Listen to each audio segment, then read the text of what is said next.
Good morning, everybody. Welcome to Bond Realty Group TV. This is Damon Bond, licensed real estate brokers in the state of Connecticut, New York, and Georgia. Hope you are well. Today is Valentine's Day, Tuesday, February 14th, 2023. If you need any assistance in buying any property, selling property, investing in property, leasing property, wherever it may be, please contact me and my team, and we'll be more than happy to assist your needs. Yes. We cover all three states. All right, hope everybody's well. Today, I want to talk about a topic that interests me personally, and part of it is this part opinion, and part of it is part fact. Okay, like a lot of videos, and that is: should blacks immigrate or move overseas? Should foundational Black Americans immigrate, move overseas, invest in real estate overseas? So that's what I'm looking at, and it's interesting because I look at the history of this country, the United States, and from day one, black people were shamed into moving overseas. In the early 1820s, you had the American Colonization Society, which was a racist society, no doubt about that. And you can read more about that, do your own research. Basically, the whole premise of the American Colonization Society, or the ACS, was that black people, free black people, have no place in American society. So they should go to Africa. So they kidnapped us, took us here, and then they said, well, if you're free, we have no use for you here, and go back to Africa. There are many blacks who were not in favor of that. They felt that, this country was much part of theirs as it was a dominant society. And so it received some backlash, even though there were a small number of group of blacks that would repatriate to Africa, most notably the countries of Liberia and Sierra Leone. Okay, this is why the capital of Sierra Leone is called Freetown, because it was designed for free Black Americans and free, Black people from the West Indies, Caribbean. And the capital of Liberia is Monrovia, named after the president at that time, James Monroe. So not a whole lot of people migrate over there. Some blacks wanted to go to Haiti, but it was a little tougher to get there. So that was 1820s, and it kind of died down a little bit. Then it reemerged after the World War One period because of such the racist attitudes in this country had.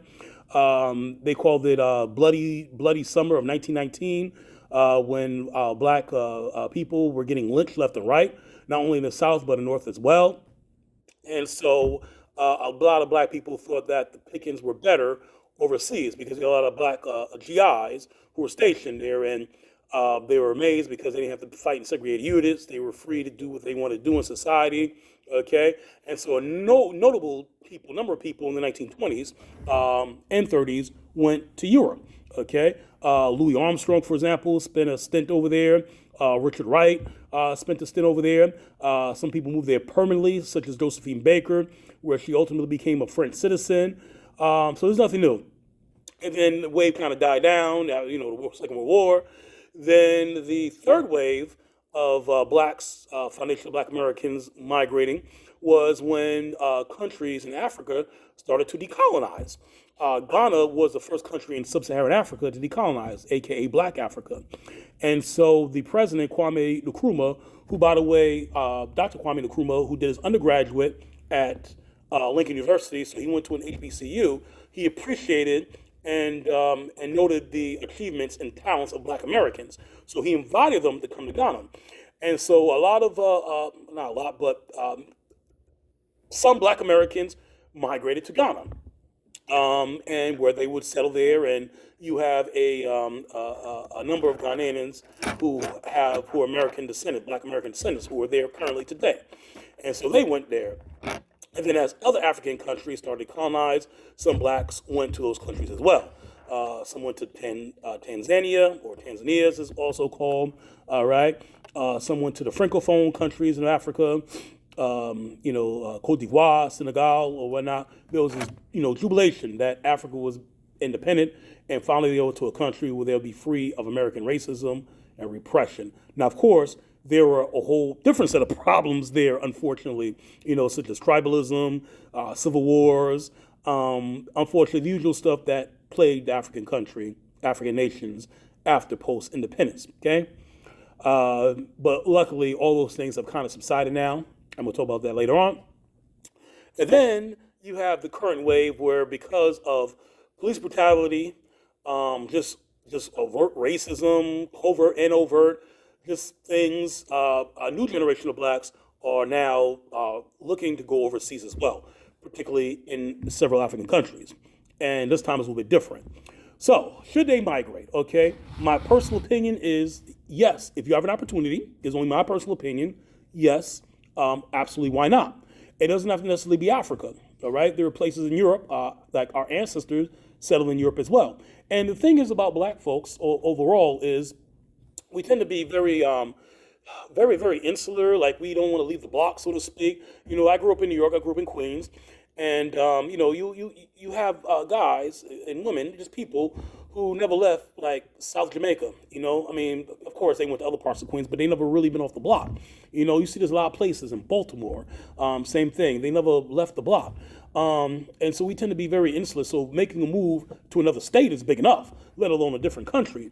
And of course, there's preparation you have to do this, right? But it can be done. Now, getting back to what I was saying earlier, because sometimes I get excited when I talk about history and real estate together.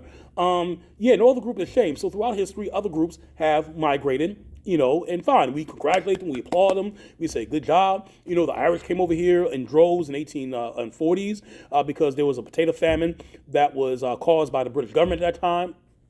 Millions of Italians came over, millions of Eastern Europeans came over, millions of Jews came over because they were suffering repression in their home countries through something called pogroms. And these pogroms is when basically they would just go buck wild on the Jews, blame them for every damn thing. So, excuse my language, sorry about that, I get passionate sometimes. So other groups have done this. Our Latino brothers and sisters, they're coming across in droves. They're bringing them to places like Chicago, the South Side, of course. I'm not going to bring them where white folks are, but yeah, they and we applaud them for their efforts, their journey, and what have you, right? So if the Asians certainly come over in droves. No one say you should stay there and make your society better. So every other group is allowed to come over and do what's good for them. Not everybody comes as an economic refugee. I mean, it's true, a lot of them do. Not everybody comes as a political refugee as well. They just come over because the pickings are better somewhere else than where they currently are. And I respect that. I have no problem with that. So why, as Black Americans, do we feel compelled to stay in one place if we have opportunity to move overseas? All right? And the thing is this, we're so insular. A lot of us like to go to Dubai. There's nothing wrong with Dubai, lovely place, right? But I was in South Africa this summer. I was there for nearly 6 weeks, and I went to two other countries rather. I went to Ethiopia and Togo, and I've been to Africa before. I've been to several countries in Africa before, so Africa's nothing new to me. But it's go there to recharge and rejuvenate. And I was like, what you have in Dubai, you have right here in South Africa, literally. South Africa is the most developed country in Africa. It's beautiful. The people are beautiful.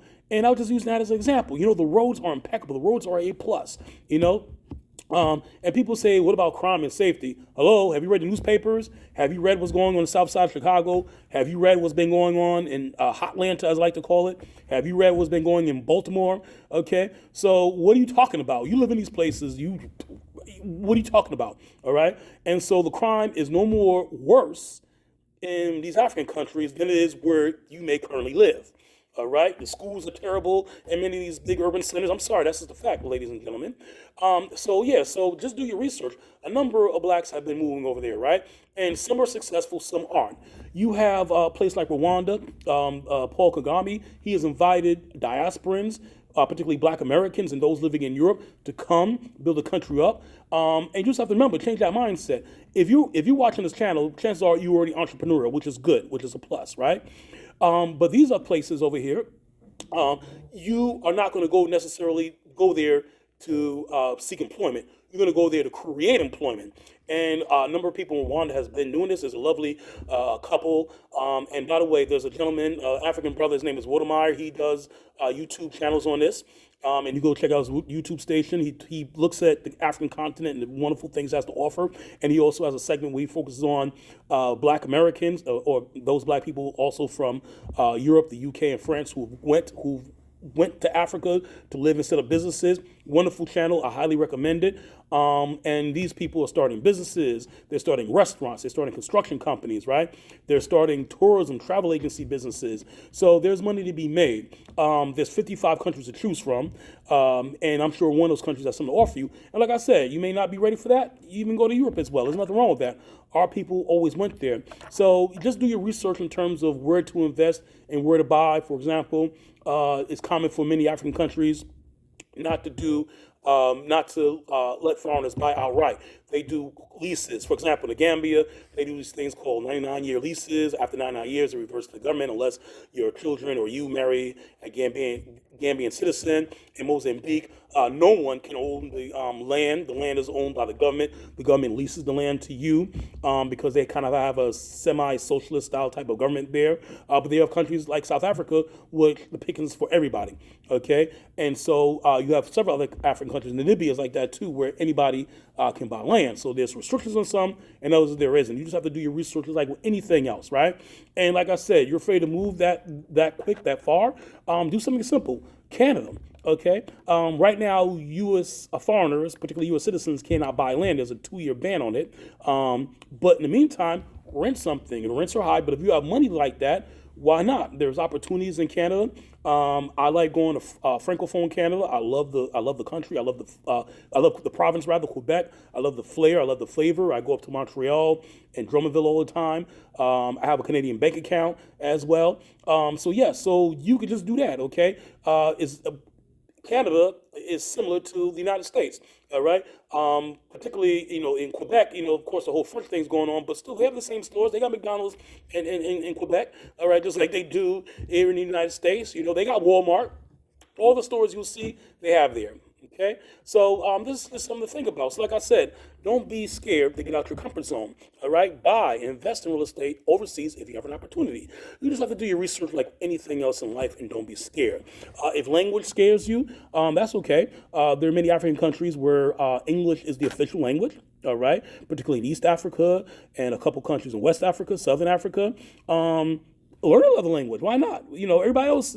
Most people in the world speak more than one language. Americans, and when I say Americans, I'm talking about those people born here whose parents don't come from nowhere else. I'm not including our Latino brothers and sisters who, can speak Spanish by default because it's spoken at home. So most Americans are monolingual, right? Learn another language, right? I learned German, okay? I was a history major in college. I would study a lot about history, particularly German history, as well as others, all right? And I learned the language. You can do that, right?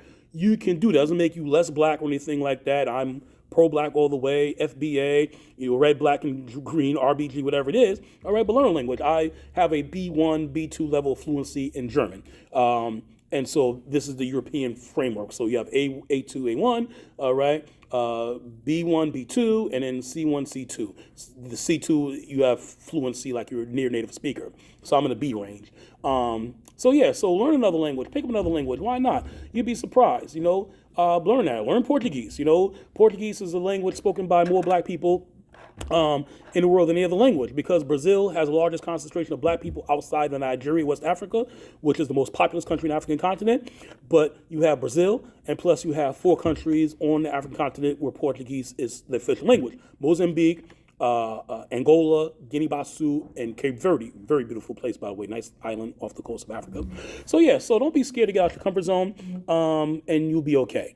All right. So I went off the topic. I tried real estate, but immigration has to do with real estate. And so, like I said before, don't be scared to venture out your comfort zone. So I hope this video was useful. Hope it was helpful. And please, if you have any questions, leave them in the comments.